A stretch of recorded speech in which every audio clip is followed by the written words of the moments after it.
Then I saw an angel coming down from heaven with the key to the bottomless pit and a heavy chain in his hand. He seized the dragon, that old serpent who is the devil Satan, and bound him in chains for 1,000 years. The angel threw him into the bottomless pit, which he then shut and locked so Satan could not deceive the nations anymore until the 1,000 years were finished. Afterward, he must be released for a little while. Then I saw thrones, and the people sitting on them had been given the authority to judge. And I saw the souls of those who had been beheaded for their testimony about Jesus and for proclaiming the word of God. They had not worshipped the beast or his statue, nor accepted his mark on their foreheads or on their hands. They all came to life again, and they reigned with Christ for 1,000 years. This is the first resurrection. The rest of the dead did not come back to life until 1,000 years had ended. Blessed and holy are those who share in the first resurrection.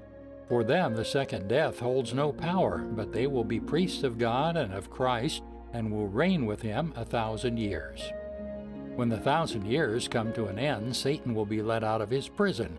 He will go out and deceive the nations, called Gog and Magog, in every corner of the earth.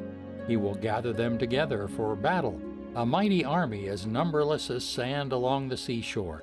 And I saw them as they went up the broad plain of the earth, and surrounded God's people and the beloved city. But fire from heaven came down on all attacking armies and consumed them. Then the devil who had deceived them was thrown into the fiery lake of burning sulfur, joining the beast and the false prophet.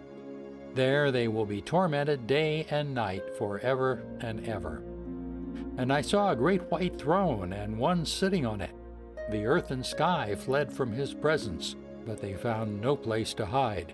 I saw the dead, both great and small, standing before God's throne, and the books were opened, including the book of life. And the dead were judged according to what they had done, as recorded in the books. The sea gave up its dead, and death and the grave gave up their dead, and all were judged according to their deeds. Then death and the grave were thrown into the lake of fire. This lake of fire is the second death. And anyone whose name was not found recorded in the book of life was thrown into the lake of fire.